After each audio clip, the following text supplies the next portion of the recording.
पारामं श्रुतगङ्गा हिमाचलं विश्वाम्भोजरविं देवं वन्दे श्रीज्ञानन्दनं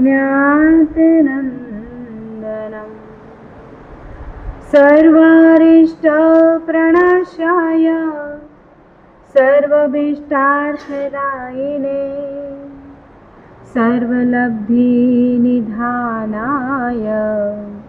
श्री गुरु गौतम स्वामिने नमः। जं थीरमज्जवसाणं तं जाणं तजं चलं तयं चित्तं तं होज्ज भावना वा अणुके हावा अहवा चिंता कृतः कर्म क्षयो नास्ति कल्पकोटैशतैरपि अवश्यमेव भोक्तव्यं कृतं कर्म शुभाशुभम्।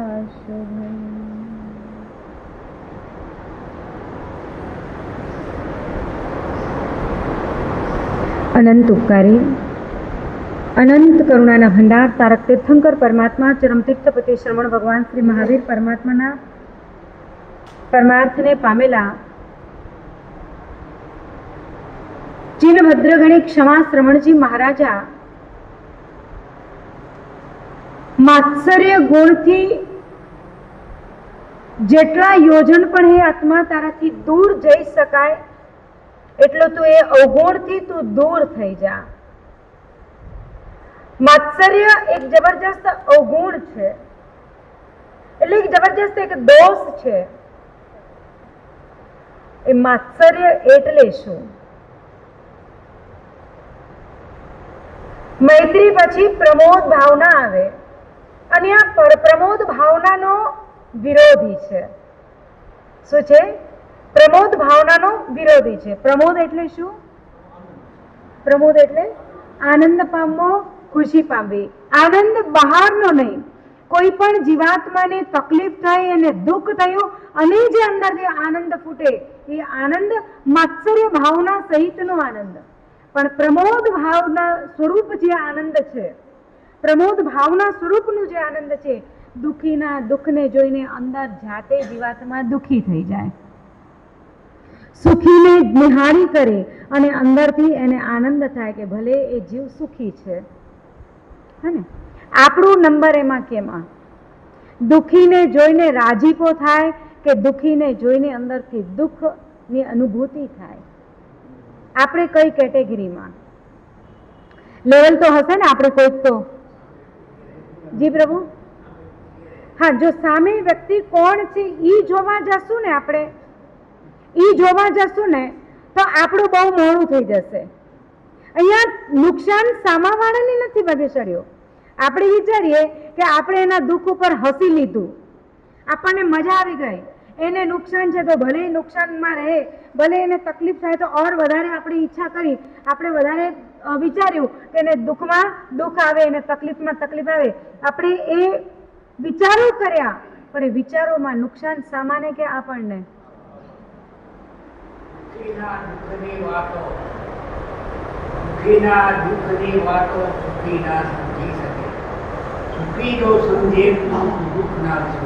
સરસ। દુઃખીના દુઃખની વાતો સુખી ના સમજી શકે, પછી શું કીધું બાપા? સમજી શકે જો સુખી, દુઃખ જ ના આવે। દુઃખ આવે છે ક્યારે? પ્રોબ્લેમ્સ આવે છે ક્યારે? આપણને તકલીફ ઊભી ક્યારે થાય છે? તકલીફ ત્યારે જ ઊભી થાય છે, પ્રોબ્લેમ્સ ત્યારે જ ઊભા થાય છે કે આપણે સુખીને સાખી નથી શક્યા અને દુઃખી ઉપર રાજી થયા છીએ। સુખીને સાખી નથી શક્યા અને દુઃખીને જોઈને રાજી થયા છીએ, ત્યારે પ્રોબ્લેમ બહુ મોટામાં મોટા ત્યાં જ આવ્યા છે। અહીંયા મહાપુરુષ પૂજ્ય ક્ષમાશ્રમણજી જીનભદ્રગણી મહારાજા આપણને ત્યાંથી વળવાની એક પ્રેરણા આપી રહ્યા છે કે આત્મા તું એ અવગુણથી, તું એ દુર્ગુણથી પાછો વળ। કઈ રીતે પાછો વળ? દુર્યોધનને પિતામહ એના પ્રશ્ન પૂછી રહ્યા છે કે ભાઈ બંને જણા ભાઈ ગયા છે, પ્રશ્ન પૂછાય છે કે અહીંયા સારા લોકો કેટલા છે અને ખરાબ લોકો કેટલા છે, બંનેનું ટાર્ગેટ કાઢો. દુર્યોધનને કોઈ સારું દેખાતું નથી અને યુધિષ્ઠિરને કોઈ ખરાબ દેખાતા નથી. કારણ શું? આની આ વિચાર પાછળ, આના વિચારની રજૂઆત પાછળ રહસ્ય શું? દ્રષ્ટિમાં ફેર. દ્રષ્ટિમાં ફેર છે. દ્રષ્ટિ બધાને એ જ મળી છે, તમને એ જ મળી છે, અમને એ જ મળી છે. એ મહાપુરુષોને પણ દ્રષ્ટિ તો એની એ જ મળી હતી. બરાબર છે? જે પ્રકારના માણસો છીએ, મનુષ્ય છીએ, હાથ પગ મોઢું અંગ પ્રમાણ જે બધું છે એ કદાચ એ કાળની અંદર હાઈટ બોડી થોડી વધુ હતી અને આયુષ્યમાન થોડા વધારે હતા, પણ આપણા ક્ષેત્રની અંદર જોવા જઈએ તો આપણે પણ કેવા, સ્ટ્રક્ચર કેવો, તો એના એવું જ. બરાબર છે?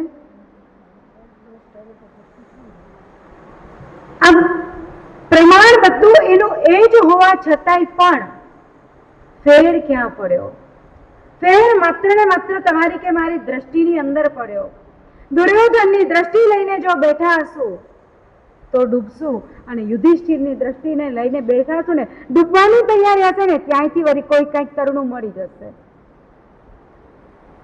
આનંદગંજી મહારાજા ભક્તિ સ્તવનાની અંદર બહુ સરસ વાત કરે છે કે દોષ ટળે વળી દ્રષ્ટિ ખુલે ભલી પ્રાપ્તિ પ્રવચન વાત પરિચય પાતક ઘાતક સાધ સૂજી. દોષ ટળે વળી દ્રષ્ટિ ખુલે ભલી. બહુ સરસ અહીંયા વાત કરી છે કે જો તમારી કે મારી દ્રષ્ટિનો જો ઉઘાડ કરવો હોય ને, દ્રષ્ટિ ખુલેલી છે એની ના નહીં. ચર્મ ચક્ષુથી આપણી દ્રષ્ટિ ખુલેલી છે. તમે મને જોઈ શકો છો હમણાં બધા માવડીઓ? તમે બધા મને જોઈ શકો છો? જોઈ શકો છો? હું પણ તમને બધાને જોઈ શકું છું. કોના આધારે? કોના આધારે? આંખ ખુલ્લી છે આપણી એટલે આપણે એકબીજાને જોઈ શકીએ છીએ ને. અહીંયા આનંદગંજી મહારાજા એક યોગી પુરુષ છે, સાધક આત્મા છે, અને એ સાધક આત્મા જે ઊંડી એક તત્વ ભરેલી વાત આપણને સમજાવી રહ્યા છે કે દોષ ટળે વળી દ્રષ્ટિ ખુલે ભલી કે છે. દ્રષ્ટિ ખુલી ભલી. બરાબર છે? હવે એ દ્રષ્ટિ કઈ ખોલવાની છે? કઈ દ્રષ્ટિ ખુલી છે? મહાત્માની કઈ દ્રષ્ટિ ખુલી ગઈ છે અને આપણને કઈ દ્રષ્ટિ ખોલવાની એ પ્રેરણા આપી રહ્યા છે? બોલો. બરાબર છે? અંતર ચક્ષુની અહીંયા વાત કરે છે કે દોષ, જો એ જીવાત્માના દોષ બધા જ ટળી ગયા છે. આનંદગંજી મહારાજાના જીવનની અંદર એક ઘટના બની છે. આનંદગંજી મહારાજ બહુ જબરજસ્ત યોગી આત્મા કહેવાતા. આમ ચપટી રેતીની પણ કોઈ દુખિયાને આપીને માંગવા આવે, આશીર્વાદ લેવા આવે. સંસારી આત્મા છે અને કોઈ પણ પ્રકારે દરેક જે સંસારની અંદર દુઃખ સુખ છે ને, મહાત્મા આશીર્વાદ આપો મારું આ દુઃખ ટળી જાય. બરાબર છે? મહાત્માએ શું કર્યું? આનંદગંજી મહારાજાએ ચપટી ધૂળ લઈ કરી અને એને આપી દીધી. એ ચપટી ધૂળથી પણ એનું કામ થઈ ગયું. કોઈક વળી કઈક એમને હજી કાગળ પેન અને લઈને આવે છે, મહાત્મા કઈક મને મંત્રોચ્ચાર લખીને આપો, મારા ઘરે ઘોડિયું નથી બંધાતું. મહાત્માને આનંદગંજી મહારાજાની પાસે પણ આવા આત્માઓ ગયા છે, કાગળ પેન લઈને ગયા છે, કલમ અને કાગળ લઈને ગયા. મહાત્મા મંત્ર આપો, અમારા ઘરે ઘોડિયું બંધાય, પારડું બંધાય. આનંદગંજી મહારાજા એમાં મંત્રોચ્ચારમાં મંત્ર લખી આપે છે કે તારા ઘરે ઘોડિયું બંધાય. એમાંય આનંદગણને કઈ શું લેવા દેવા? તારા ઘરે ઘોડિયું બંધાય કે ન બંધાય એમાં આનંદગણને લેનું કે દેનું? ચિઠ્ઠી વાળી આપી. પેલા ભાઈએ શ્રદ્ધાથી, એ જે દંપતી મહાત્માના આશીર્વાદ લેવા ગયા છે, શ્રદ્ધાપૂર્વક ચિઠ્ઠીને વાડી કરી, માદડિયામાં પેક કરી અને ગળામાં બાંધી નાખ્યું. સમય સંજોગે કુદરતની કરણી એવી બની ગઈ. કાગનું બેસવું તારનું પડવું. કાગનું બેસવું તારનું પડવું. મહાત્માએ કોઈ એમાં વિધિ વિધાન નથી કર્યા. મહાત્માએ કોઈ એમાં મંત્રોચ્ચાર નથી લખી આપ્યા. મહાત્માએ કોઈ એમાં કામણ ટુમણ પણ કરી નથી આપ્યા. અને આનંદગંજી મહારાજાની કૃપા થકી શું લખ્યું છે એમાં ચિઠ્ઠીમાં? તારા ઘરે પારણું બંધાય કે ન બંધાય એમાં આનંદગણને ના લેનું ના દેનું. દીકરો આવશે તો કઈ શિષ્ય બનવા નહીં દઈ દે એને, હે ને? કે દીકરી આવશે તો શાસનની સેવિકા નહીં બનવા દે એને, કઈ એની સાથે લેનું તેનું નથી. આનંદગંજી મહારાજાએ ચિઠ્ઠી લખીને આપી દીધી, માદરિયામાં વીંટી કરી પેક કરી ગળામાં પહેરી નાખી દંપતીએ. કાગનું બેસવું તારનું પડવું જેવું આ થયું, આ ઘટના બની. અને થોડાક જ સમયની અંદર 12 મહિનાની અંદર એ દંપતીને ત્યાં સંતાન આવ્યું. સંતાનમાં દીકરો આવ્યો છે, ખોળાનો ખુંદનાર આવ્યો છે, ઘરનો વારસદાર આવ્યો છે, ઘરનો કુળ દીપક આવ્યો છે, બુઢાપાની લાકડી આવ્યો છે. અને આ દીકરો આવ્યો છે એટલે પાછા આ દંપતી તો આ દીકરાને લઈ કરી 40 દિવસ થઈ ગયા અને દીકરાને લઈ કરીને જ્યાં આનંદગંજ મહારાજા બિરાજી રહ્યા છે તે જઈ કરી અને આનંદગંજી મહારાજાના ચરણ કમળ પાસે એ બાળકને સુવડાવ્યો. મહાત્મા, આપના આશીર્વાદથી, આપની કૃપાથી અમારા ઘરે પારણું બંધાઈ ગયું. હવે શું કરે આનંદગંજી મહારાજા? બોલો ભાગ્યશાળી કે ભાઈ માદડિયું ક્યાં છે, અને પેલી ચિઠ્ઠી ક્યાં છે? મહાત્મા, આપના આશીર્વાદથી, આપની કૃપાથી જે આપે મંત્રોચ્ચાર આપ્યા, જે આપે ચિઠ્ઠી લખી આપી અને અમે માદડિયામાં પેક કરી અને એના થકી અમારું ચિઠ્ઠી લાવો. જોઈએ ને, ચિઠ્ઠી બી જોઈએ ને. મહાત્મા, અરે યારે ખોલ્યું, ખોલો અને વાંચો. શું હતું એમાં? શું હતું ભાગ્યશાળીઓ? પેલા સજ્જન દંપતી જ્યાં શ્રદ્ધા છે, ભલે શ્રદ્ધા છે, પણ શ્રદ્ધાની અંદર મહાત્માએ શું લખ્યું છે કે તારા ઘરે પારણું બંધાય કે ન બંધાય એમાં આનંદગંજને લેનું કે દેનું. હવે શું થાય? હવે આ ચિઠ્ઠી વંચાઈ ગઈ પછી શું થાય? શ્રદ્ધા હતી, આંખ બંધ કરી પેક થઈ ગઈ હતી. આજે શ્રદ્ધા છે, આંખ ખુલી છે અને ચિઠ્ઠી વંચાય છે. હવે શું? દોષ ટળે વળી દ્રષ્ટિ ખુલે ભલી પ્રાપ્તિ પ્રવચન વાક. આનંદગંજી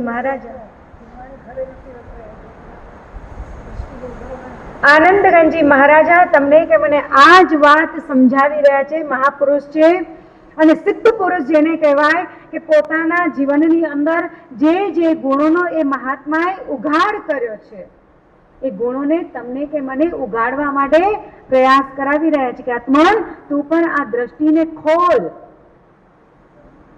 આવો ઉત્તમમાં ઉત્તમ મનુષ્ય ભાવ મળ્યો છે, ફરી મળશે કે નહીં મળે ના તમને ખબર છે ના મને ખબર છે. જો એ ભાવને હારી જશું, ચૂકી જશું, આ ઈર્ષ્યા, અદેખાઈ, કસાય, વેર, ઝેર એની અંદર જો આ રમત રમ્યા કરશું તો ઉત્તમ મનુષ્ય જન્મ, સુવર્ણ દેહ, રત્ન ચિંતામણી દેહ તમારો કે મારો એમ ને એમ હરાઈ જશે. કોઈ કોઈને લેનું દેનું નથી ભાગ્યશાળીઓ. ક્યાંય કોઈને ફેર ફરક નથી પડતો. તમે સુધરો કે ના સુધરો એમાં મને કોઈ ફેર નથી પડતો અને હું સુધરું કે ના સુધરું એમાં તમને કોઈ ફેર નથી પડતો. સુધરવાનું કોને છે? જાતને જ. જાતને સુધરવાનું છે, બરાબર છે. પણ એના માટે એક પ્રયાસ કરીએ. પરમ ગુરુ પરમાત્મા આપણને બહુ સરસ વાત સમજાવે છે કે દ્રષ્ટિનો ઉઘાડ કર. કઈ દ્રષ્ટિનો ઉઘાડ કર? ચર્મ ચક્ષુરૂપી દ્રષ્ટિ તો તમારી કે મારી ખુલ્લી છે, એકબીજાને નિહાળી શકીએ છીએ, પણ હવે ચર્મ ચક્ષુની સાથે સાથે આંતર ચક્ષુનો પણ ઉઘાડ કરતા શીખ. અંદર પણ ચક્ષુ છે ને. મહાદેવજીને કેટલા ચક્ષુ હતા? મહાદેવજી કેટલા નેત્રવાળા કહેવાય? ત્રિનેત્રી કહેવાય ને. મહાદેવજી ત્રિનેત્રી કહેવાય, બરાબર છે. 2 ચક્ષુ સામાન્ય અને આજ્ઞા ચક્ષુ ઉપર એક ત્રીજું ચક્ષુ એમનું ખુલ્લું હતું, બરાબર છે. આ પરમાત્માની આજ્ઞા રૂપી ચક્ષુ જો આપણે ખોલશું ને, પરમાત્માની આજ્ઞા રૂપી જો તમારો કે મારો ચક્ષુનો ઉઘાડ થશે ને ત્યારે અંદર આપણી દ્રષ્ટિ પહોંચશે અને ત્યારે જેના જેના સામે મેં આંગળીઓ ચીંધી છે ને, આ ખરાબ છે, આ આવા છે, આ તેવા છે, આ ફલાણા છે, આ ઢીકાણા છે, બધું જ બંધ થઈ જશે. જ્યાર સુધી હજી ત્રીજું નેત્ર તમારું કે મારું ખુલ્યું નથી ત્યાર સુધી બીજાના દોષ દેખાય છે. સ્વના દોષનું દર્શન કરતા શીખીએ અને પરના ગુણનું દર્શન કરતા શીખશું ને ત્યારે તમારી કે મારી દ્રષ્ટિનો ઉઘાડ થશે. અહીંયા દુર્યોધનજીને બીજા બધા જ અવગુણી દેખાય છે. હું જ એક સારો છું, હું જ એક સારો છું. જ્યાં યુધિષ્ઠિરજીને મારામાં કેટલા અવગુણ ભરેલા છે, તો બધા કેટલા સારા છે, બહુ સારા છે, બહુ સજ્જન છે, બહુ મહાપુરુષ છે, પારમી વાળા છે. આ દ્રષ્ટિનો ઉઘાડ થઈ ગયેલો છે અમારા યુધિષ્ઠિરજીનો. અને એટલે જ દુર્યોધન સતત યુધિષ્ઠિરજી વનવાસ પણ નીકળી ગયા છે. 14 કેટલા વર્ષ, 12 વર્ષનું બરાબર છે. અને એક અજ્ઞાત એવી રીતે મળી ગયા. જ્યારે યુધિષ્ઠિરજી બોલ થાય છે કઈ યુધિષ્ઠિરજી જ્યારે ઘરથી બહાર નીકળે છે, યુધિષ્ઠિરજી ઘરથી જ્યારે બહાર નીકળે છે, યુધિષ્ઠિરજી પોતાના સ્વની અંદર સ્થિર છે. જ્યાં જવું છે, જે કરવું છે, જે ખાવું છે, જે પીવું છે, જ્યાં ફરવું છે, પોતાની સ્વૈર રીતે મસ્ત મજા માણી રહ્યા છે. પણ અહીંયા બળતરા કોને છે? ઘરવાળાને વધારે ચિંતા હોય છે ને, સારા માટે પણ ચિંતા હોય અને ખરાબ માટે પણ ચિંતા હોય, સૌથી નજીકના વાળાને. અહીંયા દુર્યોધન યુધિષ્ઠિરજી પાછા વળીને પણ જોતા નથી કે હું જે મહેલમાં હતો, હું જે રાજ્યની અંદર હતો, હું જે ઘર પરિવાર સાથે રહેતો હતો, એ લોકો શું કરે છે, શું ખાય છે, શું પીએ છે, મારા માટે શું ઘડાઈ રહ્યું છે કે રંધાઈ રહ્યું છે, અંશ માત્ર યુધિષ્ઠિરજી ક્યાંય કહેતા ક્યાંય પણ ચિંતા નથી કરતા. પોતે 5 ભાઈઓ, 5 ભાઈઓ પોતે પોતાની મોજમાં રહે છે. કે આ દિવસ આવવાના હતા, એ દિવસોને સહજતાથી સ્વીકાર કરી લો. એમાં દુર્યોધનનો કોઈ દોષ નથી, શકુની મામાનો એમાં કોઈ ગુનો નથી. સહજતાથી એનો સ્વીકાર કરી લો. આ ઉઘડેલી દ્રષ્ટિ અમારા યુધિષ્ઠિરની શું કરાવે છે કે પાછું વળીને પણ પાછળવાળાનો વિચાર કરવા સુદ્ધા એમને સમય અવકાશ નથી મળતો. જ્યારે દુર્યોધનને યોજનો સુધી યુધિષ્ઠિરજી દૂર ચાલ્યા ગયા છે. આજે ક્યાં છે, આજે શું કરે છે, આજે ક્યાં ચૂક્યા, આજે શું ભૂલ થઈ ગઈ, આજે શું ખાધું, ખાવા પીવા મળ્યું, આજે શું એમને પહેરવા ઉડવા મળ્યું, કોનો આધાર મળ્યો, શું થયું, શું ના થયું, સતત એ જ ચિંતા અને એ જ એનું અવલોકન કે યુધિષ્ઠિર આજે શું કરે છે ને ક્યાં જાય છે. સતત પરની ચિંતા, બીજાના દુઃખને દૂર કરવા ચિંતા કરીએ એ સારું છે. કોઈક જીવાત્માને આવી પડેલું દુઃખ છે, આવી પડેલું કષ્ટ છે, એના માટે ચિંતા કરીએ, એમાંથી એને બહાર કાઢવા માટે પ્રયાસ કરીએ, આ ચિંતા યોગ્ય છે, આ ચિંતા સારી છે. પણ એ સુખી છે, પોતાના જીવનની અંદર એકદમ આપણને કોઈ તકલીફ પડે એવું નથી, છતાંય એના માટે આપણે વગર ફોકટની અંદર બળતરા સ્વરૂપ, બળાપા સ્વરૂપ જો ચિંતા કર્યા કરશું ને, એમાં નુકસાન આપણને પોતાને છે, મને પોતાને જ છે એમાં નુકસાન. અને આ ભાવને સતત ગુડતા અમારા દુર્યોધનજી સતત વૈર વૃત્તિ, સતત ઈર્ષ્યા વૃત્તિ, સતત માત્સર્ય ભાવના. માત્સર્ય એટલે ઈર્ષ્યા. શું કહેવાય? માત્સર્ય ઇઝ ઇક્વલ ટુ ઈર્ષ્યા. માત્સર્ય એટલે શું કહેવાય? ઈર્ષ્યા કહેવાય. અને સતત દુર્યોધનજી બળતા જ રહે છે, અંદર જલતા જ રહે છે કે આટલા વર્ષો પૂરા થઈ જશે, 12 વર્ષ પૂરા થઈ જશે, 13 વર્ષ પૂરા થઈ જશે, 14 વર્ષ પૂરા થઈ જશે, 15 વર્ષ પૂરા થઈ જશે, પછી તો આખરે તો એ ક્યાં આવશે? એને ઇન્દ્રપ્રસ્થ તો મારે આપવું જ પડશે, બરાબર છે? એને રાજ સત્તા એને આપવી જ પડશે. એના કરતા એવો કોઈક રસ્તો કાઢું, એવો કોઈક માર્ગ કાઢું કે એનું નામો નિશાન મટી જાય. તનતોડ પ્રયાસ કરે છે. યુધિષ્ઠિરજીને અપાર નુકસાન પહોંચે એના માટે જબરજસ્ત પ્રયાસ કરે છે દુર્યોધનજી. પણ જેના ભાગ્ય ચડિયાતા છે, જેનો રખેવાળ રામ બેઠો છે અને જેના રોમે રોમની અંદર સત્ય ધર્મનો વાસ છે, ધર્મને જે ક્યારે પણ ચૂક્યા નથી, પોતાના આંતરિક ધર્મને જે ભૂલ્યા નથી, એ યુધિષ્ઠિરની ઈર્ષ્યા કરવી કે એનો વાડ વાંકો કરવો એ કોઈના બસની વાત નથી. પણ અહીંયા દુર્યોધન બળી બળીને રાખ થઈ રહ્યા છે. સતત એ જ અજંપો, સતત એ જ બળાપો અને સતત એ જ વ્યથા અંદર એને કોરી ખાઈ રહી છે કે યુધિષ્ઠિરનું કેમે કરીને સારું ના થવું જોઈએ. અને આ ભાવનાથી લઈ કરી દુર્યોધનનો અહીંયા આયુષ્ય કર્મ બંધાય છે. ભાગ્યશાળીઓ, તમે કે હું પણ ક્યાંક બળતા હશું ને કોઈક સજ્જનના સત્કાર્ય બદલ જો આપણી અંદર બળાપો થશે ને આપણું પર ત્યાં જો કદાચ આયુષ્યનો બંધ પડશે. હા, ગમે એ હશે ભાગ્યશાળીઓ, ચાહે મહાવીર હોય, ચાહે પાર્શ્વ હોય, ચાહે તમારા કે મારા જેવો સામાન્ય આત્મા હોય, ગમે હોય, પણ જો બળાપો કરી અને ક્યાંક તમારા કે મારા માટે જો આયુષ્યનો બંધ પડશે. આયુષ્ય ક્યારે બંધાય? આયુષ્ય કેટલી વાર બંધાય? જીવનની અંદર આયુષ્ય કેટલી વાર બંધાય ખબર છે? કન્ફર્મ? કન્ફર્મ? સાતે સાત કર્મ બંધાય છોડાય, બંધાય છોડાય, બંધાય છોડાય, ચય વિચય એનું ચાલુ જ હોય. પણ એક આયુષ્ય કર્મ એવું છે કે જીવનની અંદર એક જ વખત બંધાય અને જે એક વખત આયુષ્ય બંધાઈ ગયો પછી છૂટવું મુશ્કેલ છે. પછી એમાંથી બહાર નીકળવું બહુ મુશ્કેલ છે, બહુ મુશ્કેલ છે. પછી અહીંયા દુર્યોધન સતત એ જ બળાપો લઈ કરી અને આયુષ્ય ક્યાંનું બાંધ્યું ખબર છે? આયુષ્ય ક્યાંનું બંધાય છે? તારી કે મારી પણ આ પરિસ્થિતિ જો આપણે ના કરવી હોય ભાગ્યશાળી, તો અંદર જે કસાયો હજી સુધી આપણે આમ દાબીને બેઠા છીએ, સંઘરીને બેઠા છીએ, કોઈ પણ નિર્દોષ આત્મા માટે કે દોષિત આત્મા માટે ગમે એવા હોય, ચાહે સજ્જન હોય કે ચાહે દુર્જન હોય, જેના માટે પણ મેં અંદર કસાય બાંધીને પકડીને રાખ્યા, જો મારા આયુષ્યનો બંધ પડશે ને તો મારે ક્યાં પહોંચવું પડશે? આટલી રાજ સાહેબી આમ ઠાઠ માઠ, પાણી માંગે ત્યાં દૂધ મળે, દૂધ માંગે ત્યાં મેવા મીઠાઈ મળે, ખમ્મા ખમ્મા થાય, કોઈ જાતનો અંશ માત્ર પણ દુઃખનું નામો નિશાન નથી.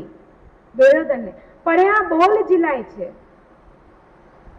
દાસ દાસી સેવક નોકર ચાકર બધા દુર્યોધન માટે, અને દુર્યોધનનો પાછો અહીંયા યુધિષ્ઠિરની ગેરહાજરીમાં, યુધિષ્ઠિર આદિ જે ભાઈઓ છે એ બધાની ગેરહાજરીની અંદર દુર્યોધનનો પ્રજાજન માટે સ્વભાવ કેવો છે પાછો જોજો, અહીંયા આપણને મજા આવી જાય. દુર્યોધન પ્રજા માટે પ્રજા વત્સલ કહેવાયા છે. કેવા કહેવાયા છે? દુર્યોધન પ્રજા માટે પ્રજા વત્સલ કહેવાયા છે. પ્રજાની એક પણ વ્યક્તિને દુર્યોધન પ્રત્યે અત્યારે નફરત નથી. બોલો, એવી પ્રજાની સાર સંભાળ રાખે છે, એવું પ્રજાનું દિલ જીતી લીધું છે આ વ્યક્તિએ. પણ એક જ માત્સર્ય નામના અવગુણે, ઈર્ષ્યા નામના અવગુણે દુર્યોધનને સતત બળતો રાખ્યો છે અંદરથી. સતત અંદર વૈર વૃત્તિ હશે, કોઈક ભવના ઋણાનું બંધ એમના આપણે ના નથી પાડતા ભાગ્યશાળીઓ, કોઈક જન્મ જન્માંતરના ભવાંતરોના એમના ઋણાનું બંધ એવા હશે કે દુર્યોધન અને યુધિષ્ઠિરે ક્યાંક એકબીજાની સાથે આવા દુર્ભાવો સેવ્યા હશે. માટે મહાપુરુષો તમને કે મને અત્યારે સમજાવી રહ્યા છે કે આત્મન આ ઉત્તમ ભાવની અંદર જ્યાં તમારી કે મારી સમજણ વિકસેલી છે ને, ત્યાં બધા કસાયોના બંધન છોડવાનો અવસર મળ્યો. છોડી દે, જવા દે બધું. આવ્યો તો ત્યારે શું લઈને આવ્યો હતો તું? તમે કે હું જ્યારે જન્મ પામ્યા આ જગતની અંદર, કોઈક માતાની કુક્ષીએથી જ્યારે જન્મ પામ્યા, આ જગતના દર્શન કરાવ્યા જે માતા પિતાએ, જે વડીલોએ, આપણાએ ઉપકારી માતા પિતા હોય, ત્યારે એ માતાની નાળથી જ્યારે આપણે છૂટા થયા, માતાની કુક્ષીમાંથી જ્યારે આપણે જન્મ લીધો, ત્યારે આપણે લઈને શું આવ્યા હતા પહેલા એ વિચાર કરો. બાંધી મુઠ્ઠી જ આવ્યા હતા? બાંધી મુઠ્ઠી જ આવ્યા હતા? અને જાશું ત્યારે શું લઈને જાશું? બોલો પ્રભુ, બોલો, શું લઈને જવાનું છે તમારે કે મારે? બાંધી મુઠ્ઠી આયો જીવા, પસારે હાથ જાઓગે. ખુલ્લા હાથે, તારે ખુલ્લા હાથે જવું પડશે. શું લઈને આવ્યા, શું લઈને જાશું? માથે જે કફન પણ ઉડાડશે ને, કફન પણ ઉડાડશે ને, એ પેલું વળી જશે. વેનબો મળે ઈજ ચડે ને ગિરન દટો કોય મતે ગઠડી બધે ને બેડઠો ન કોય મતે ગઠડી બધે ને બેડો કરીને માલ મતે જાન પાગનું સંસાર જે સાગર મેં જતા રે ને ઈજ હલ્યા વેનબો મળે ઈજ ચડે ને વેંધે ડઠો ન કોઈ મતે ગઠડી બંધે ને હમણાં હા આજના છોકરાઓએ આ ગઠડી બથડી બધું નહીં સાંભળે. અહીંયા એક દિવસ મેં એક પુસ્તક હું રિફર એનું કરતી હતી, વાંચતી હતી પુસ્તક, અને એમાં મને એક ચિત્ર દેખાયું અને ચિત્રની અંદર એક ગાડું હતું, ગાડું, હા પદ, આ ગાડું દેખાયું અને ગાડાને માણસ પોતે હંકારી રહ્યો છે. માણસ પોતે ગાડાને હંકારી તો રહ્યો છે, ખેંચી રહ્યો છે, પણ કે છે કે ગાડા ઉપર એટલું બધું વજન છે કે આ માણસ પોતે ઉઠાવી શકતો નથી, છતાંય ગાડું ખાલી છે, છતાંય એ ચલાવી શકતો નથી. ગાડું આખું ખાલી છે, ગાડું ખાલી છે, છતાંય એને વજન ભાસે છે અને વજનના કારણે એ ગાડું આગળ હંકારી શકતો નથી. બોલો શું હશે એના ઉપર?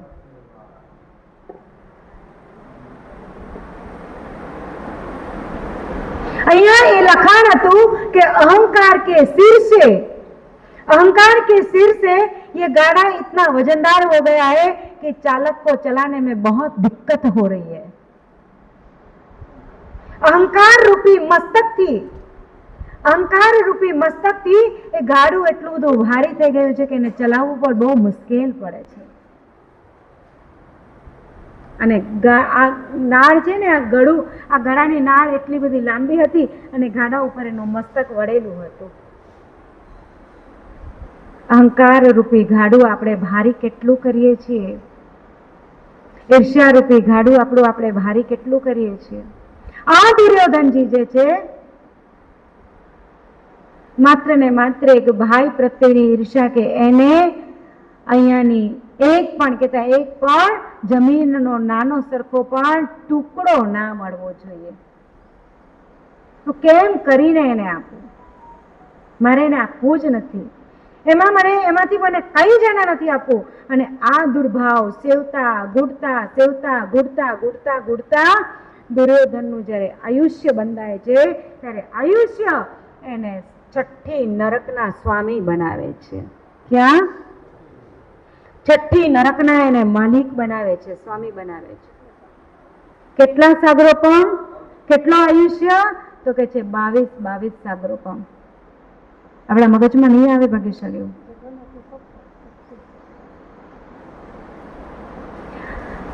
આ છઠ્ઠી નરકની અંદર દુર્યોધન જેવા દુર્યોધન ઉચ્ચ કુળની અંદર, ઉચ્ચ ઘરની અંદર, ઉચ્ચ માતા પિતાની મુખે જન્મેલા દુર્યોધનને આખરે પહોંચી ક્યાં જવું?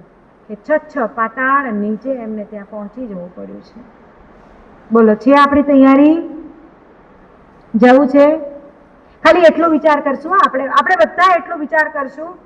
અહીંયા નાનકડું સરખું પણ દુઃખ, નાનકડું સરખું પણ પ્રોબ્લેમ, નાનકડી સરખી પણ તકલીફ આવે છે, એને હું સહન નથી કરી શકતો, એ મારાથી સહન નથી થતું, તો ત્યાં જે વાડ કાપ છોલ ટુકડા શરીરના, ખાવા પીવા કઈ મળશે નહીં, અને ખાવા પીવા જોઈતું હશે તો પોતાના શરીરના માંસના લોચા, પાણી પીવાની ભાવના થશે, ઈચ્છા થશે, તરસ લાગશે, ત્યારે પોતાના શરીરનું લોહી અથવા તો વૈતરણી નદીના ગરમા ગરમ ઉકળતા લોહી અને ધગધગતા સીસા જેવા ગરમા ગરમ ઉકળતા લોહીનું જ્યારે અમૃતપાન કરાવશે ત્યારે પી શકશો? બોલો, અહીંયા નાનકડી સરખી કોઈની અપમાનની વાત પણ આપણે ઘરે ઉતારી શકતા નથી. હા, તો ભાગ્યશાળી ત્યારે શું થશે આપણું? આ ડરાવતા નથી, મહાપુરુષો ડરાવતા નથી, આપણને સજાગ કરી રહ્યા છે કે જો ત્યાં પરિસ્થિતિ આ જ છે. નરક જોવી હોય તો નરક અહીંયા છે, ત્યાં ભલે નરક ના જોવી હોય તો કાંઈ વાંધો નહીં, ત્યાં ભલે સ્વર્ગ ના જોવા હોય તો કાંઈ વાંધો નહીં, ત્યાં ભલે મોક્ષ ના જોવા હોય તો કાંઈ વાંધો નહીં. નરકે અહીંયા છે, દેવલોકે અહીંયા છે, મનુષ્ય ભાવે અહીંયા છે, તિર્યંચપણો અહીંયા છે અને મોક્ષે અહીંયા છે. બોલો, અનુભૂતિ શેની કરવી છે? અનુભૂતિ શેની કરવી છે? સ્વર્ગની કરવી છે. સ્વર્ગની અનુભૂતિ કરવી હોય તો બીજાને સ્વર્ગના સુખ આપતા શીખો. અને કોઈકને સ્વર્ગનું સુખ મળ્યું હોય, કોઈકને સ્વર્ગ જેવું સુખ મળ્યું હોય, એમાં વાસ્તવિક રાજીપાનો આનંદ અનુભવો. તમે સુખી છો, આનંદિત છો, અંદરથી વાસ્તવિક આનંદને તમે સંગ્રહીને બેઠા છો અને વાસ્તવિક આનંદની અનુભૂતિ કરો છો. એ તમારો સ્વર્ગ છે. બે રોટલી પણ થાળીમાં મળશે, એને પ્રેમથી જમશો, એને અમૃતનો ઘૂંટડો માની કરી, અમૃતનો કોળિયો સમજી કરી માની કરી અને જો એને પ્રેમથી આરોગશો તો આ અમૃત ભોજન છે અને સ્વર્ગનું ભોજન છે. અને એ જ ભોજનને બેની થાળીમાં 12 રોટલી કે મિષ્ટાન ફરસાણ પીરસાયેલા હશે અને અંદર સતત બળાપા જ હશે, બળાપા જ હશે. ગમે એટલા ઈષ્ટ કે મિષ્ટ ભોજન હશે ને, એ અંદર ગળે અંદર, કારણ કે અંદર સતત બળાપો રહ્યા કરશે ને તો એ ગળે નહીં ઉતરે. ભકેશ્વરીઓ, ઈર્ષ્યા તમને કે મને જો બાળી નાખતી હોય તો એ ઈર્ષ્યાથી જ્ઞાની ભગવંતો કહે છે કે આત્મન તું દૂર હટી જા. આ ઈર્ષ્યાના ભાવો થકી, ઈર્ષ્યાના કસાય થકી તમારા કે મારા પુણ્યનો ઘટાડો થાય છે. ઘટાડવું છે પુણ્ય, પુણ્ય ઘટાડવું છે. યસ ઓર નો? કે રહ્યા છે પુણ્ય ઘટાડવું હોય?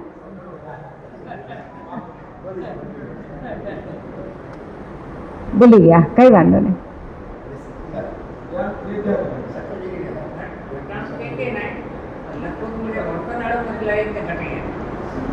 એટલે સુધારીએ આપણે આપણા વર્તનને. તમે તમારા વર્તનને સુધારો, હું મારા વર્તનને સુધારું. સુધારવું જાતે જ પડશે અને જાતને જાતે જ સુધારવું પડશે.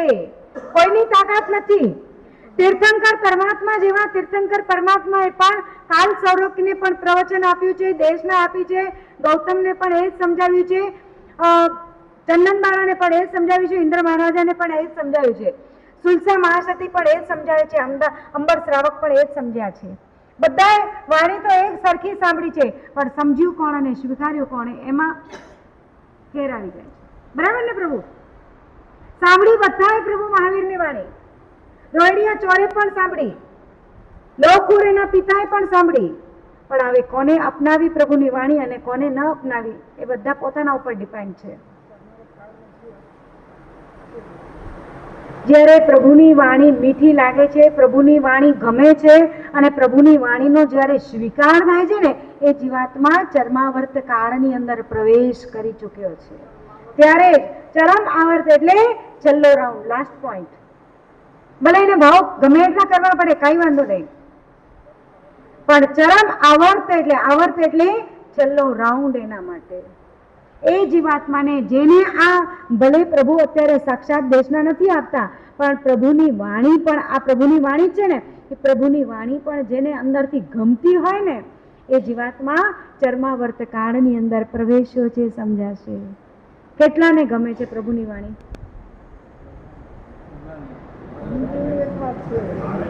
ગમવી એક વાત છે, એને માન્ય કરવી બીજી વાત છે. માન્યતાના ઢાંચામાં મૂકવી બીજી વાત છે અને પાછી માન્ય કરવી, જીવનની અંદર ડગલે અને પગલે એનો અપ્લાય કરવો, એ ત્રીજી વાત છે. બોલો, ગમે છે પહેલી વાત, માન્યતામાં ઢાંચામાં બેસી ગયા છો બીજી વાત, અને માન્યતાના ઢાંચાને એપ્લાય કરી લીધું, અપનાવી લીધું, એ ત્રીજી વાત. પહેલી વાતમાં છો ને, કઈ વાંધો નહીં, ભલે છો તો ખરા ને, પહેલી કે બીજી વાતમાં છો તો ખરા ને. પહેલા ધોરણમાં પાસ કર્યું, પહેલા ધોરણમાં પ્રવેશ કર્યો ને, બીજા ધોરણમાં આવશો અને બીજા ધોરણને પાસ કરશો, ત્રીજામાં આગળ વધશો. પહેલી વાતને સ્વીકાર કરતા શીખો કે મારા પ્રભુનું કહેલું વચન અક્ષરશ સત્ય છે. દુર્યોધનજી જેવા નથી, સારું છે. ભલે યુધિષ્ઠિર જેવા નથી, કઈ વાંધો નહીં, પણ એના જેવા બનવા માટે આપણે પ્રયાસ કરવાનો. આ ઈર્ષ્યા શું કરે છે? હજી એક બીજો આ થોડાક જ વર્ષો પૂર્વે બની ગયેલો એક જીવતો જાવતો દ્રષ્ટાંત. બહુ મજા આવશે ભાગ્યશાળીઓ. અંદરથી થશે, અંદરથી આમ અનુભૂતિ થશે કે ક્યાંક આવા ભાવો મેં તો ક્યાંક નથી સેવ્યા ને. એક બહેન છે, એક લેડીઝ છે. સ્ત્રીનો સ્વભાવ કેવો છે જોજો, કે સહજ કહેતા સહજ ઈર્ષ્યાનો સ્વભાવ જલ્દી અંદર જાગી ઉઠે. સ્ત્રીની આ એક જેને કહીએ ને કે નબળાઈ, જેને નબળાઈ કહેવાય. એક બહેન છે, સુંદર મજાની સાડી પહેરી કરી અને અત્યારે એક ફોટોગ્રાફર પાસે ગયા છે, સ્ટુડિયોમાં ગયા છે. ત્યારે આ તમારા મોબાઈલ્સ વગેરે એવું બધું નહોતું એ વર્ષોમાં. એટલે સેલ્ફી પે લઈ લે કે કોઈની પાસે લે લાવ કઢાવી દઉં એવું નહોતું. એટલે એ સ્ટુડિયોમાં ગયા, સુંદર મજાની સાડી પહેરીને ગયા અને સજી ધજીને મસ્ત ગયા. ફોટોગ્રાફરને કહે છે કે મારો ફોટો કાઢ. એની પૂછે છે, હવે ત્યાં જાઓ ને સ્ટુડિયોમાં જાઓ ને એટલે હજી પણ એને પાસે કોઈ ઓર્નામેન્ટ્સ હોય કે એવું કંઈ પણ હોય તો એ પણ ભાડેથી આપે અને તમને પહેરવા માટે આપે. એ બેન ત્યાં જઈ કરીને કહે છે કે ભાઈ મારે ફોટો કઢાવવો છે. તો ચલો ને બેન, કેવો ફોટો કઢાવવાનો છે, કઈ સ્ટાઇલમાં કઢાવવો છે, કેટલા માપનો કઢાવવાનો છે? તો કહે છે મારે છે ને મારો આખો ફોટો ફૂલ સાઇઝનો ફોટો કઢાવવો છે, પણ એક રિક્વેસ્ટ કે તમારા પાસે કોઈ બીજા દાગીના વગેરે છે? કે હા અમારી પાસે છે ને દાગીના, આપીએ, કારણ કે કોઈની પાસે ન હોય તો એને આવું સજી ધજીને કરવો હોય તો આપીએ છીએ દાગીના. તો વેરાયટીના બધા દાગીના કાઢ્યા. એમાંથી કોઈક મોતીના છે, કોઈક વળી સોના જેવા છે એટલે ઇમિટેશન વગેરે છે, કોઈક વળી ડાયમંડના છે, અમેરિકન ડાયમંડ વગેરે એવું બધું જ છે. એની પાસે વેરાયટી બધા જ છે. આ બેને ડાયમંડના દાગીના પસંદ કર્યા. બેન એનું ભાડું થોડુંક વધારે થશે. તો કે હા ભાઈ કેટલું થશે ભાડું? તો કે આટલા રૂપિયા એના ભાડાના થશે. ઓહ આટલા બધા! પહેલા તો બેન સાંભળીને એકદમ ચોંકી ગયા કે ઠીક છે ચલો એ 19 ભેગું 20, પાછું ને પાંજી ભાષા મેં એકડો ખારો ઢોકે એ ભરે ગયો. એટલે ખારો ગુટલો એને ભરી કરી અને અંદર ઈચ્છા નથી પણ કચવાતા મને એ દાગીના ભાડે લઈ લીધા, પહેરી લીધા અને ફોટો કઢાવવા માટે. ભાઈ હું કેવી લાગુ છું? બહુ મસ્ત લાગુ છું બેન. મિરરની સામે ઉભા રહી કરીને પોતાને જોવે છે, મેકઅપ બધું કર્યું અને મસ્ત એવા અપ ટુ ડેટ તૈયાર થયા, દાગીના પહેર્યા છે. આમ બેન જાણે અપ્સરા લાગી રહ્યા છે.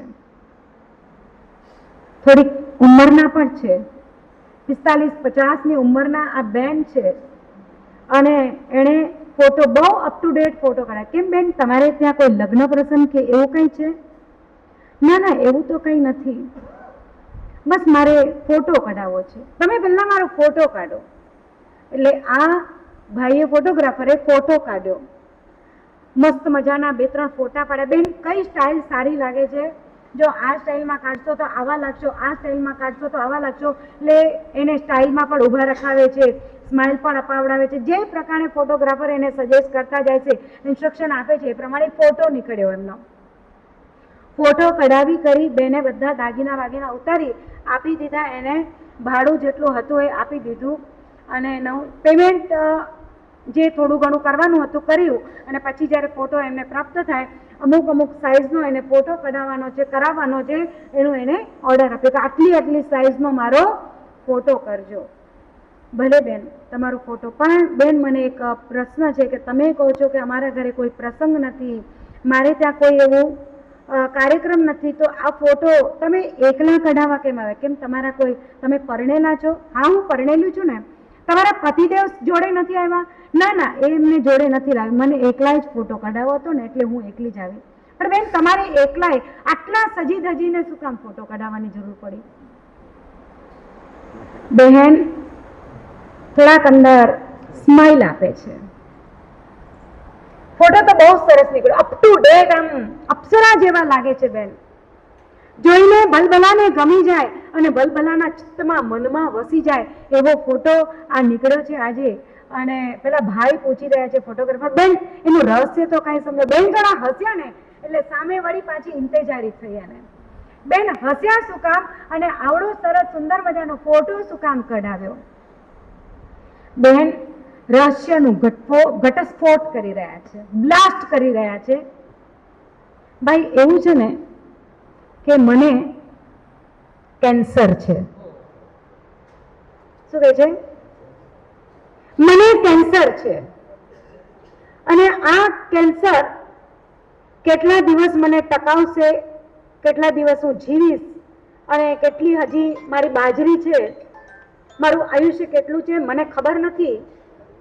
ક્યારે ઉપડી જઈશ કઈ ખબર નથી.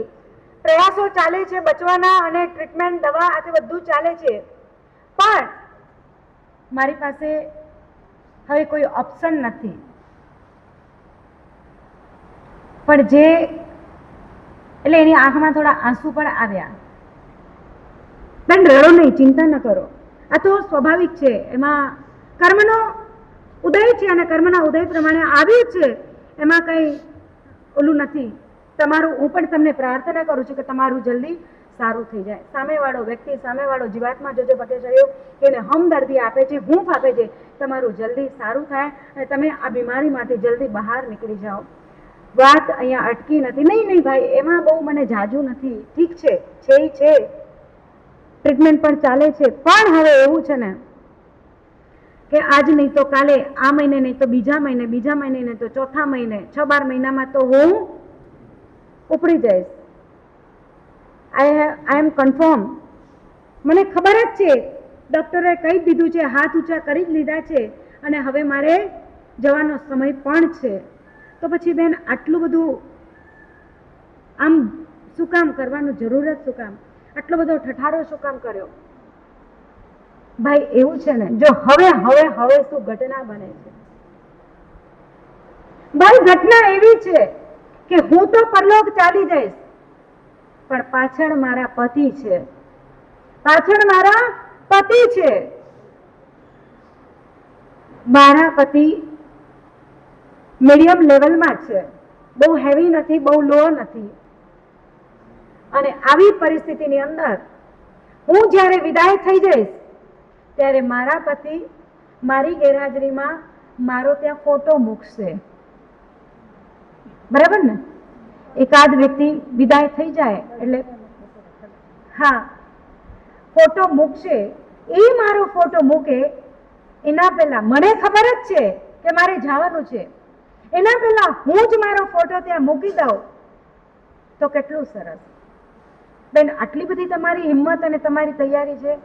મારી તૈયારી તો કેટલી છે કે નથી મને ખબર નથી, મારી હિંમત આટલી છે કે નથી ખબર મને, પણ ભાઈ હું ભવિષ્યનો વિચાર કરું છું. શું કહે છે? હું ભવિષ્યનો વિચાર કરું છું અને ભવિષ્યના વિચાર દરમિયાન મને વિચાર આવે છે કે જો હું મારા હાથે જ મારા બેડરૂમની અંદર મારો જ ફોટો જો હું લગાડીને જાઉં અને કેટલાક સમય પછી 6-12 મહિના 1-2 વર્ષ પછી મારા પરિવારજનો મારા પતિને બીજા લગ્ન માટે ફોર્સ કરશે, આગ્રહ કરશે, એટલે છૂટકે ના છૂટકે મારા પતિને બીજા લગ્ન કરવા પડશે. મારા પતિ જ્યારે બીજા લગ્ન કરશે ત્યારે શું થશે? જે આવનાર પાત્ર હશે, આ ફોટો તો અહીંયા જ રહેશે, આવનાર જે પાત્ર હશે એ પાત્ર મારા ત્યાં દર્શન કરશે, મને ત્યાં જોશે. હવે શું કરશે?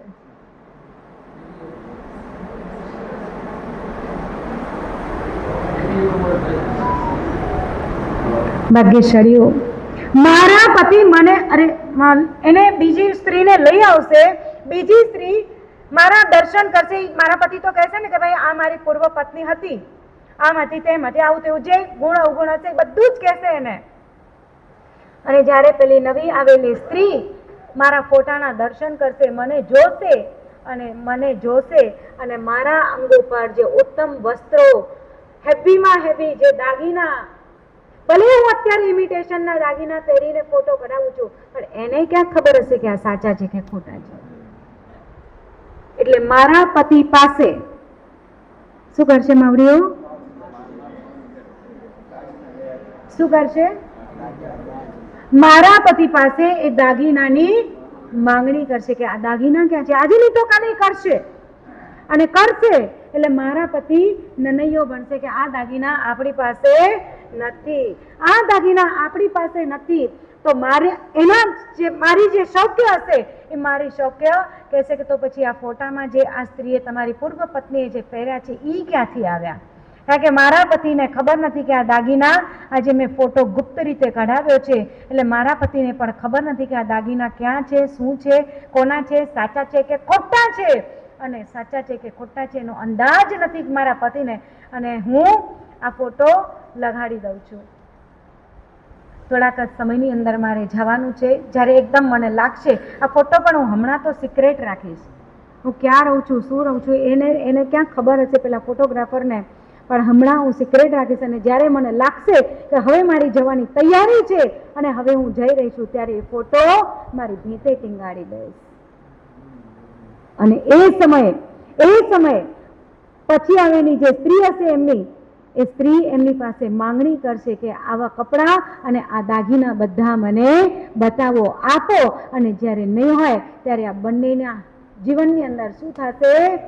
એ બંનેનું જીવન સુખે સુખે ના રહે, એ બંનેના જીવનની અંદર સતત ચળવળ કયા કરે, એ બંનેના જીવનની અંદર સતત તુતુમય રહ્યા કરે. એ બંને જો સુખે રહેશે ને તો હું ઉપરથી ત્યાંથી શાંતિનો અનુભવ નહીં કરી શકું. ભાગ્યશાળીઓ વિચાર કરજો, આ ભાવધારા કેવી, આ ભાવધારા કેવી. આટલો શ્રેષ્ઠ મનુષ્ય ભાવ પ્રાપ્ત થઈ ગયા પછી, આટલો ઉત્તમ મનુષ્ય દેહ મળી ગયા પછી પણ જીવાત્મા જો બીજાના જીવનની અંદર, હું તો ભલે ચાલવાનું હશે ત્યારે ચાલ્યા જવાનું હશે ત્યારે ચાલી જઈશ, પણ જે પાછળ આવનાર છે એનું જીવન પણ સુખી અને શાંત કેમ રહે? મારા પતિ ને સુખ કેમ આપે, મારો પતિ એને કેમ સુખ આપે? બંનેના જીવનની અંદર સતત અંટસ રહ્યા કરે. એમાં એ સ્ત્રીના મનની અંદર સતત મન દુઃખ રહ્યા કરે, દાગીના હતા કે છે પણ મારા પતિ મને બતાવતા નથી. આ સતત એને અજંપો રહેશે એટલે બંને જણા ઝઘડા કરશે, બંને જણામાં તુતુમય ચાલશે, એટલે બંને જણા સાથે શાંતિથી ના રહેશે. આ થોડાક જ સમય પૂર્વે બની ગયેલો આ સત્ય દાખલો ભાગ્યશાળીઓ, સત્ય દાખલો, સત્ય ઘટના. આ જે ફોટોગ્રાફર પણ હતા ને, ફોટોગ્રાફર પણ આજની તારીખમાં પણ છે, એ આપણા કચ્છી જૈન ફોટોગ્રાફર. એમના મોઢાથી સાંભળેલો મારા ગુરુમૈયાએ આ સત્ય દ્રષ્ટાંત કે સાહેબજી ભલે સ્ત્રી કઈ જાતિના કઈ જ્ઞાતિના હતા એ સાંભળ્યું ને જ્યારે, પછી એમના પગ નીચેથી જાણે ધરતી સરકવા માંડી કે એમને હવે વધારે પડતા બોલાવવા કે વધારે પડતું કરવું. ગુજરાતી ભાષા બોલી રહ્યા હતા, બાકી એ કોણ હતા, શું હતું એ એમને પૂછવાની પણ એટલી એમને હિંમત ના ચડી. જો આગળ બહુ ઇન્વોલ્વ થઈએ તો ક્યાંક આપણે વળી પાછા બંને જણા ઝઘડશે અને ત્યાં મને શાંતિ મળશે, મારા આત્માને ત્યાં રાજીપાની અનુભૂતિ થશે, હું ત્યાં રાજી થઈ જઈશ. ભાગ્યશાળીઓ, રાજીપો અંતરના આનંદનો, દ્રષ્ટિના ઉઘાડનો રાજીપો, ઈર્ષ્યાનો રાજીપો, બળાપાનો રાજીપો, ખુંડો રાજીપો. બસ આપણે એમાંથી બહાર નીકળવાનો પ્રયાસ કરીએ. આવી ક્યાંક નાનકડી શકાય, ભલે આટલી મહા ઈર્ષ્યા આપણા જીવનની અંદર કદાચ ન આવતી હોય કઈ વાંધો નહીં, પણ નાનકડી ઘટનાઓમાંથી પણ જો આપણે એને પાળી પોષી અને વેંઢારીએ છીએ ને, મજબૂત કરીએ છીએ ને, તો ક્યારેક આવી નાનકડી ઈર્ષ્યાઓની ભાવનાઓ ક્યારેક મહા સ્વરૂપ લેવા માટે પણ મજબૂર બને છે. ભાગ્યશાળીઓ, એ બધા જ માંથી આપણે બહુ જ જલ્દી છૂટા બની જઈ કરી અને માત્સર્ય નામના અવગુણથી આપણે બધા મુક્ત થવા માટે એક સમ્યક પ્રયાસ કરીએ કે પ્રભુ મને એવો અવગુણ જ્યાં અંદર પણ ખૂંચતો હોય, આવી જતો હોય, તો મને આમાંથી તું છોડાવજે, સદબુદ્ધિ આપજે, મારું ત્રીજું નેત્ર ખુલવા માટે તું મને કટિબદ્ધ બનાવજે, તું મને મજબૂર બનાવજે કે મારું ત્રીજું નેત્ર સમ્યક દ્રષ્ટિનું ખુલે. આના માટે તું મને સમ્યક રસ્તો બતાડજે. આ રોજ પ્રાર્થના કરો પ્રભુને. સ્ત્રીનો સહજ સ્વભાવ હોય કે ઈર્ષ્યા સહજ આવી જાય, પુરુષને એટલી ઈર્ષ્યા ના આવે, પણ સ્ત્રીનો આ એક સહજ સ્વભાવ છે. પણ આ સહજ સ્વભાવ પણ તમને કે મને કેટલો બાળી રહેતો હોય ને એ આપણને ખબર નથી પડતી કે આપણે કેટલા અંદર બળતા હોઈએ કે બળતરા અંદર થતી હોય.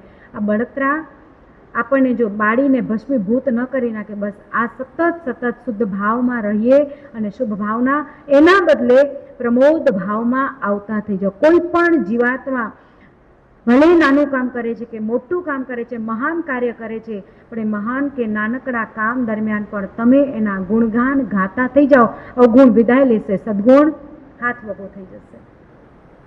સમજાય છે પ્રભુ? અવગુણ દૂર કરવો છે તો સદગુણને સતત હોઠે અને હૈયે રાખો. સદગુણને સતત હોઠે અને હૈયે રાખો. પ્રમોદ ભાવના, સતત એની પ્રશંસા, સતત એના ગુણોનું કીર્તન, સતત જેણે એને સારા કાર્ય કર્યા છે એના માટે સતત પ્રશંસાના ફોરડા વેરતા રહો. આજે નહીં તો કાલે ઉપરના શબ્દોથી પણ એ પ્રશંસા કરી હશે ને, ક્યારેક હૈયે સ્પર્શી જશે અને હૈયે સ્પર્શ્યા વગર રહેશે નહીં.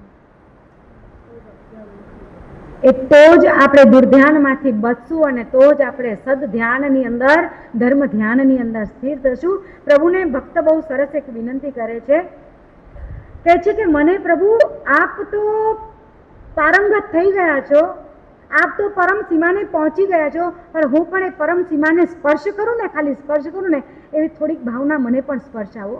અહીંયા ભક્ત કવિ બહુ સરસ મજાની વાત કરી રહ્યા છે. પ્રભુએ વિનંતી હવે તો સ્વીકારો, નથી ગમતું ભવમાં હવે તો ઉગારો. કદી ક્રોધ ના તો વાદળ ચડે છે, સમજના સૂરજને એ આવરે છે. સમીર થઈ ક્ષમાના, સમીર થઈ ક્ષમાના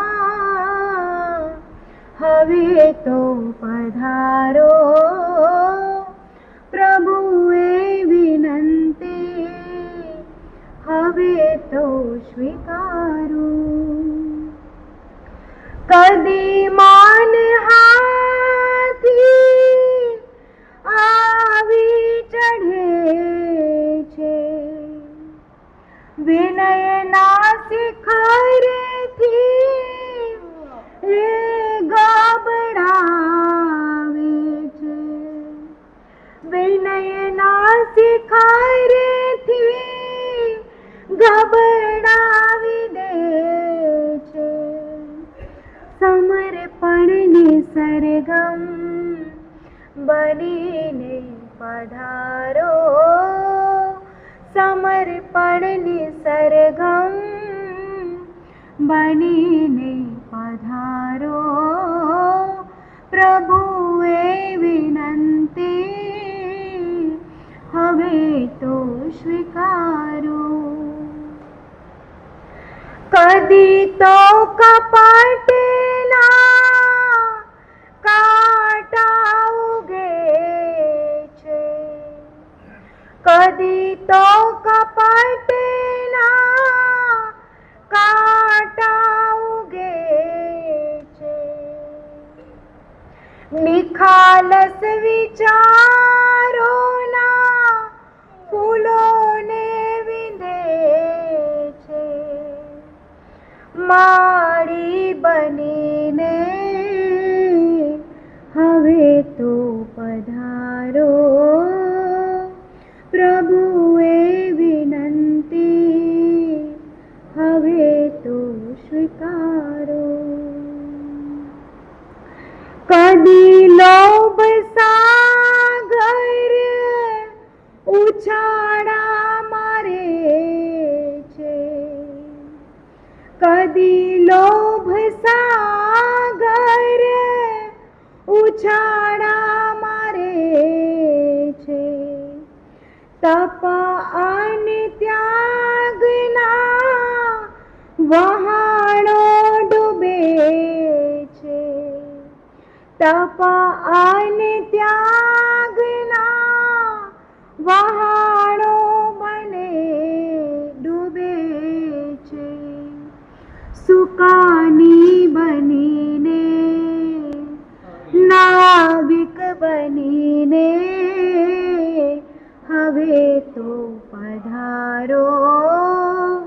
પ્રભુએ વિનંતી હવે તો સ્વીકારો, નથી ગમતું ભાવમાં હવે તો ઉઘારો, હવે તો ઉઘારો.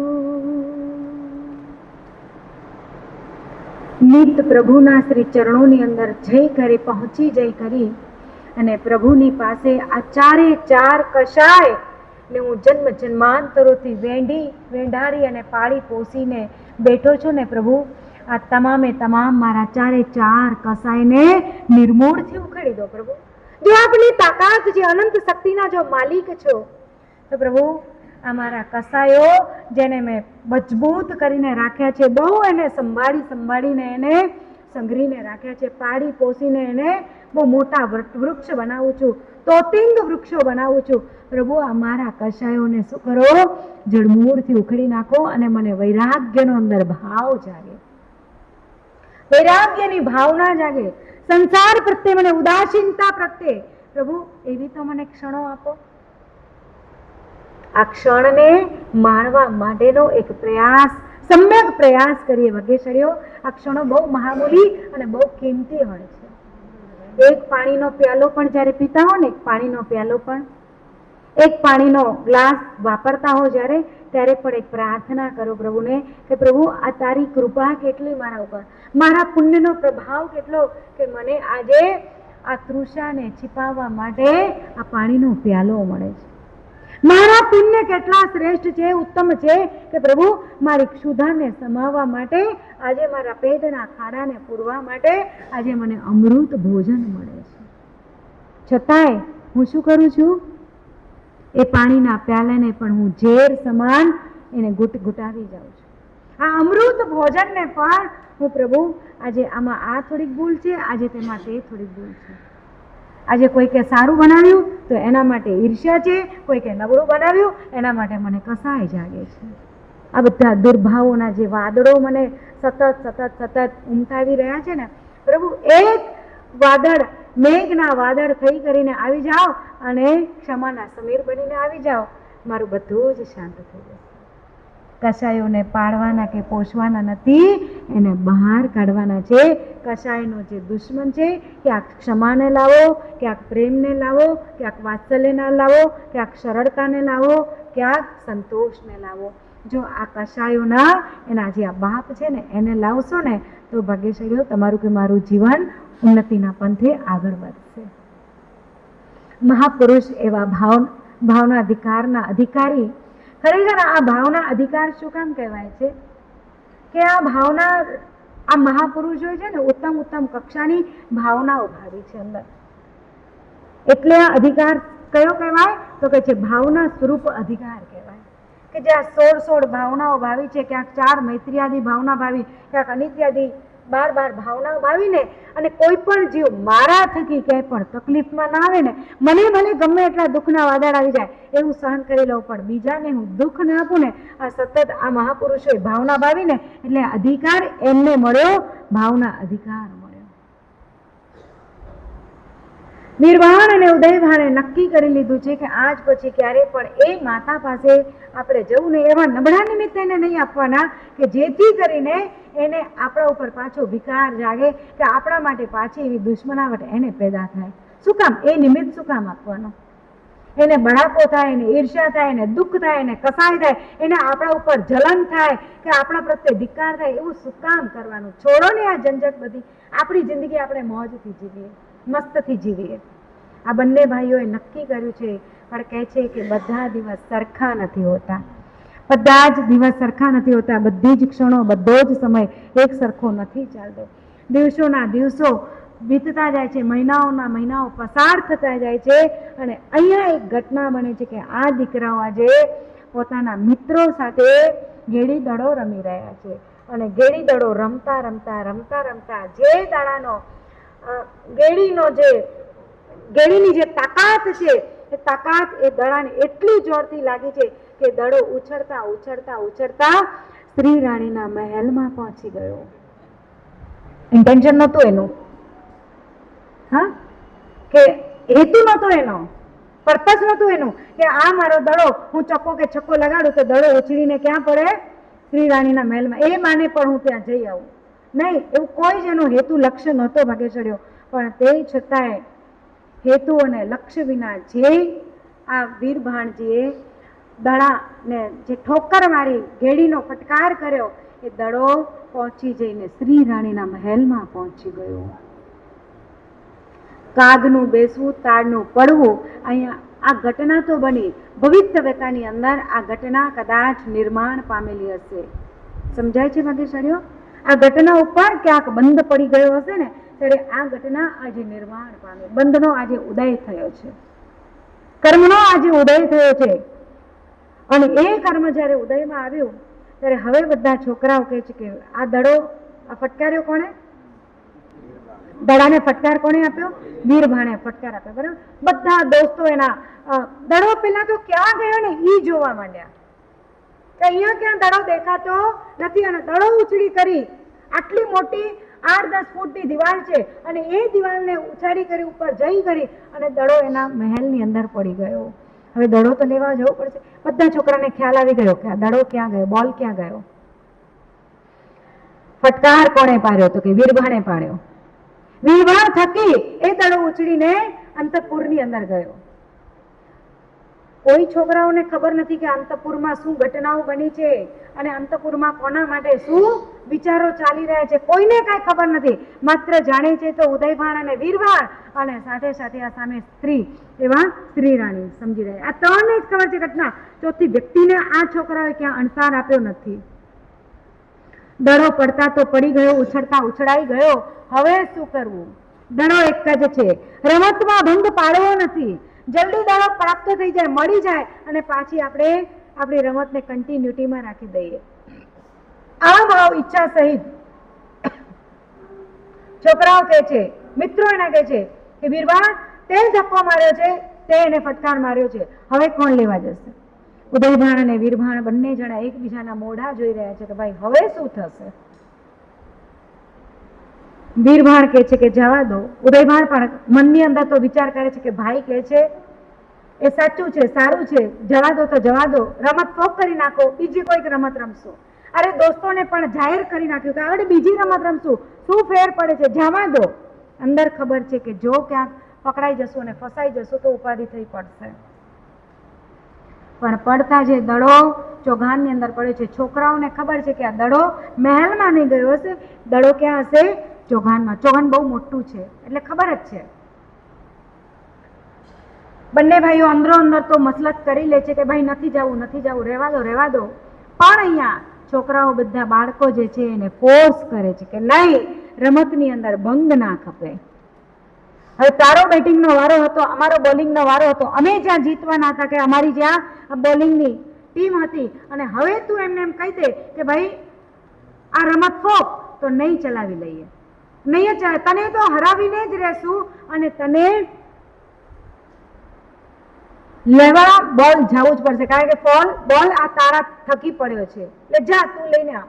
વેપાર કે છે જવા દો ને ભાઈ, આપણે બીજી કોઈ રમત રમીએ, ગિલ્લી દંડા રમીએ, ભાગમભાગી રમીએ, છુપાછુપી રમીએ, ખોખો રમીએ, ગમે એ રમીએ, પણ બીજી રમત રમીએ નહીં. આપણી રમતની અંદર ભંગ નહીં એટલે નહીં, તારે લેવા જવું જ પડશે.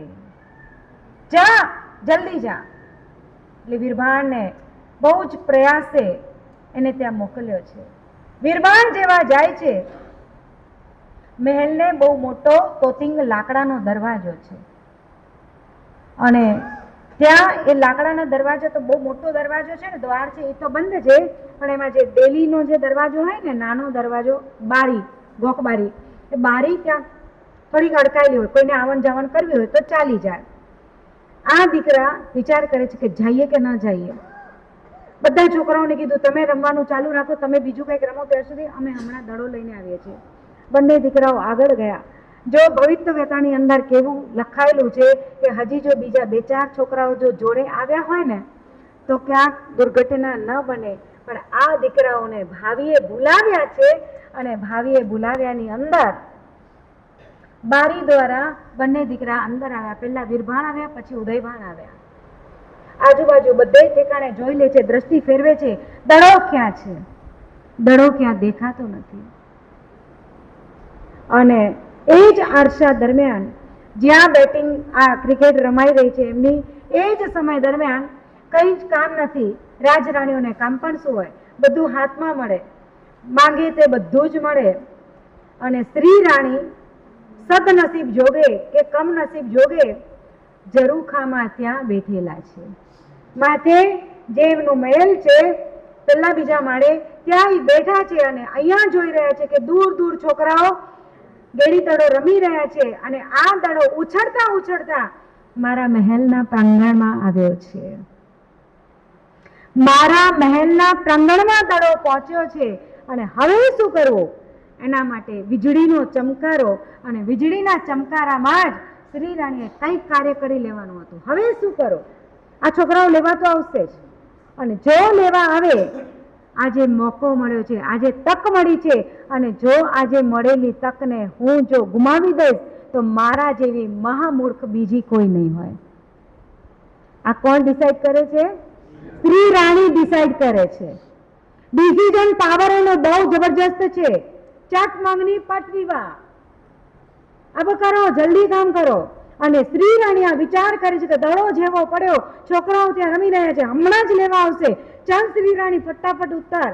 કોઈને પણ દાસી દાસને કોઈને પણ આદેશ નથી કરતા, અને એ આરસાની અંદર ત્યાં કોઈ જાજા દાસ દાસી પણ આજુબાજુમાં નથી, કારણ કે શ્રી રાણીને એકલા બેસવું છે, કુદરતની મોજ મજા એકલાએ માણવાની છે, એટલે એકલા જ બેઠા છે અને આ દ્રશ્ય જોયે છે. એની સાથે ફાટફાટ ડિસિઝન લઈ કરી અને ફટાફટ બે દાદરા નીચે ઉતરી જાય છે, દડો લઈ આવે છે, લઈ કરી અને પોતાના મહેલમાં પોતાનું જે ખંડ છે પોતાના ખંડની અંદર નાખી દે છે. બંને દીકરાઓ એટલી જ વારમાં ડેલીમથી અંદર આવ્યા. આજુબાજુ બધે જ નજર ગુમાવી છે, ક્યાંય કેતા ક્યાંય પણ બોલ દેખાતો નથી. ઉપરથી શ્રી રાણી ચૂપચાપ જોઈ રહ્યા છે, આ તમાશાને જોઈ રહ્યા છે કે આ છોકરાઓ હમણાં નહીં તો પછી પૂછશે, હમણાં નહીં તો પછી પૂછશે. અને આમ કરતા કરતા ક્યાંય પણ એને દડો દેખાતો નથી. ગ્રાઉન્ડ ફ્લોર છે, ત્યાં કેટલા ખંડો છે, રૂમ છે, ત્યાં જોઈ રહ્યા છે, ત્યાંય દડો દેખાતો નથી. પાછા બહાર ચોગાનમાં આવે છે, ઉપર દ્રષ્ટિ કરે છે, ઉપર શ્રી રાણી બેઠેલા દેખાય છે. જો ભૂતકાળને યાદ કર્યું હોત, ગઈ ગુજરીને જો યાદ કરી હોત ને, અને એને જોઈ કરીને પણ પાછા નીકળી જાત ને તોય કાંઈ વાંધો નહીં. અહીંયા એમનું કર્મ એટલું આજે પાકી ગયું છે, એટલું પાકી ગયું. રો હતું કર્મ ત્યાર સુધી વાંધો નહોતો, પણ કર્મ અત્યારે સંપૂર્ણ પ્રકારે પરિપક્વ બની ગયું છે, અને પરિપક્વ બનેલું કર્મ અત્યારે હવે આ વીરભાના મોઢા દ્વારા વાક્યની રચના કરાવે છે કે માતા શું બોલે છે? માતા, અમારો દડો અહીંયા આવ્યો છે, તમે જોયો? તમારી દ્રષ્ટિમાં અમારો દડો આવ્યો હોય એવું તમે જોયું? હા, જોયું ને. સામેથી માતાનો વિવેક આવે છે, માતાના શબ્દોનું વિશેષણ આવ્યું છે, વિવેક ભરેલી વાણી આવી છે. માતા, તમે અમારો દડો જોયો? હા, જોયો ને. માતા, ક્યાં છે દડો? ક્યાં પડ્યો છે? દેખાય છે તમને? ક્યાં? હા, દેખાય છે ને. માતા, ક્યાં છે દડો? અમને દર્શાવશો? નીચે તો ક્યાં મને દેખાતો નથી, પણ મારા ખંડની અંદર દડો પડ્યો છે, ઉપર આવો અને દડો લઈ જાઓ. શું કે છે? ઉપર આવો, મારા ખંડની અંદર દડો પડ્યો છે અને લઈ જાઓ. ખોટું નથી બોલતા,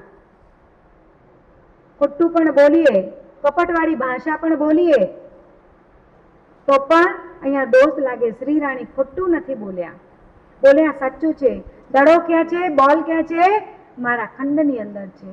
માતા, ત્યાંથી આપો ને, હું શું કામ ઉઠું? તમે આવીને લઈ જાઓ. છોકરાઓને લાગ્યું છે કે છે જ દડો તો લઈ આવવામાં શું વાંધો છે? બોલને લઈ આવવામાં વાંધો ક્યાં છે? બોલ જ છે ને, શું ફેર પડવાનો છે? વીરભાન દોડ કાઢે છે, પાછળથી ઉદયભાન એને ખેંચીને પકડી લે છે. ભાઈ ઉભો રે, મૂર્ખ છે કે શું? અરે ભાઈ, દડો લઈ ગયો છે, એમાં શું વાંધો? અબ ગયો અબ આવ્યો. એકલા નથી જવું તારે, ખબર છે ને? ગઈ ગુજરી, એકલો જઈશ તો ક્યાંક ફસાઈ જઈશ, અને તારા માટે જ આ બધા છે. હું તો બચી જઈશ, પણ તારા માટે જ પહેલો પ્રસ્તાવ પણ તારા માટે હતો. તારા જ રૂપ રંગને જોઈ કરી અને દુર્ઘટના બની હતી. જો તું એકલો હોઈશ તો પાછો ક્યાંક ફસાઈ જઈશ. હું ચાલુ છું, એક કરતા બે બળિયા.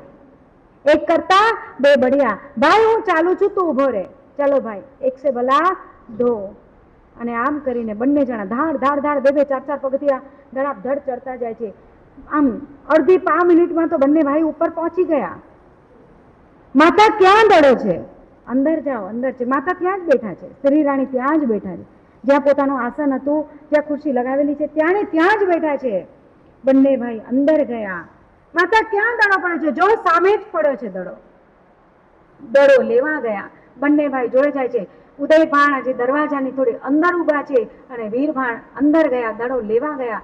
એટલી જ વારમાં શ્રી રાણી આવી કરી ઉદયભાણને ધક્કો દઈ અને દરવાજો બંધ કરી દે છે. હવે ક્યાં જશો? હવે ક્યાં જશો? બોલો, હવે ક્યાં જશે? શું કરશે? તો કુદરત જાણે, રામ જાણે, ભગવાન જાણે, પરમાત્મા જાણે, પ્રભુ જાણે. પણ ભાગ્યશાળીઓ, આ કર્મનો ઉદય, આ બંને કુમારોનો ઉદયમાં આવી ગયો છે. હવે શું ઘટના બને છે? બંને દીકરાઓ યુવાન છે, તરવરિયા યુવાન છે, તાકાતવાર છે, દારે બધું જ કરી શકે છે. સત્તા છે, ક્ષમતા છે, શારીરિક બળ છે, શક્તિ છે, માનસિક બુદ્ધિ છે, બધું જ છે. પણ હવે આ બધું જ મન, વચન અને કાયાના યોગ એના કેટલા એને કામમાં આવે છે અને શું કરી શકે છે એ આપણે આગળ વિચારશું. પણ જો ખાલી એક દડો જવા દીધો હોત ને, ખાલી એક બોલને જવા દીધો હોત ને, તો આ ઘટના કદાચ ન બને. પણ ભાવીએ આ બંને કુમારને ભૂલાવ્યા છે અને ભૂલેલા કુમાર હવે ક્યાં આગળ વધે છે આપણે આગળ વિચારશું. પણ ભાગ્યશાળીઓ, બસ આવું કોઈક નિકાચિત કર્મ તમારા કે મારા ઉદયની અંદર ન આવે, કર્મ સત્તા આપણને જબરજસ્ત લપડાટ લગાડે, એના પહેલા તપ, ત્યાગ, શુભ ભાવો થકી, સદભાવના થકી અને સારા વિચાર થકી, સત્ય કાર્ય થકી એ કર્મોને આપણે શું કરી નાખીએ? પખાડી નાખીએ, ધોઈ નાખીએ. માટે જ આ પરમાત્માની અષ્ટપ્રકારી પૂજા છે, માટે જ આ સાધર્મિક ભક્તિ છે, માટે જ આ શુભ ભાવો છે અને માટે જ એક એક એક એક પગલા આપણને પ્રભુના શાસનની અંદર ઊંચેરા અધકેરા મળ્યા છે. એ કરી લો કે જેના થકી આ ભવની અંદર જેટલા કર્મ છૂટી જશે, બીજા ભવોની અંદર એટલા ભોગવવા ઓછા પડી જશે. જેના વિરુદ્ધ બોલાયું હોય